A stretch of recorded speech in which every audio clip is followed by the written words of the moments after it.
જય માતાજી મિત્રો, બધાને મારા આજના આ વિડીયોમાં તમારું હાર્દિક સ્વાગત છે। આજે આપણે આ વિડીયોમાં જાણીશું કે દશામાનું વ્રત શા માટે કરવામાં આવે છે। તો ચાલો જાણીએ આગળ આ વિડીયોમાં। દશામા એ મોમાઈમાનું પ્રતીક છે। દશામાનું વ્રત કરવાથી એમ કહેવાય છે કે જો મનુષ્યની કોઈ ખરાબ દશા ચાલતી હોય તો તે સુધરે છે। દશામાતાની કૃપાથી વ્યક્તિના જીવનમાં સુખ, શાંતિ અને સમૃદ્ધિ આવે છે। શ્રાવણ મહિનો શરૂ થવાને હવે ગણતરીના દિવસો બાકી રહ્યા છે।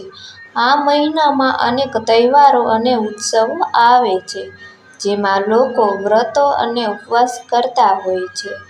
અમુક વ્રત અષાઢ મહિનાથી જ શરૂ થઈ જાય છે। દશામાનું વ્રત પણ આવું જ એક વ્રત છે। આ વ્રત અષાઢ વદ અમાસથી શરૂ થાય છે અને તે શ્રાવણ માસના દશમને દિવસે પૂરું થાય છે। દશામાનું વ્રત 10 દિવસ ચાલે છે, જેમાં ભક્તો માની માટીની મૂર્તિને સ્થાપિત કરે છે। ત્યાર પછી જાણીશું દશામાના વ્રતનું મહત્વ।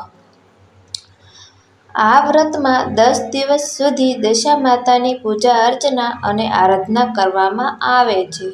તેમણે આગળ દશામા એ મોમાઈમાનું પ્રતીક છે। દશામાનું વ્રત કરવાથી એમ કહેવાય છે કે જો મનુષ્યની કોઈ ખરાબ દશા ચાલતી હોય અથવા તો ખરાબ સમય ચાલતો હોય તો દૂર થાય છે।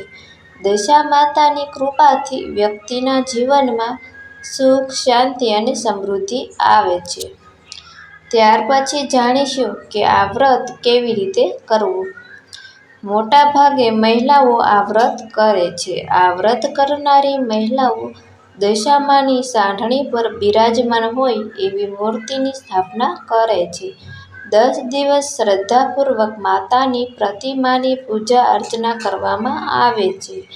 આ 10 દિવસ દરમિયાન મહિલાઓ દશામાની કથા સાંભળે છે અને ઉપવાસ કરે છે। ત્યારબાદ 10મા દિવસે જાગરણ કરીને સવારે માતાજીની મૂર્તિને નજીકના જળાશયમાં વિસર્જિત કરવામાં આવે છે।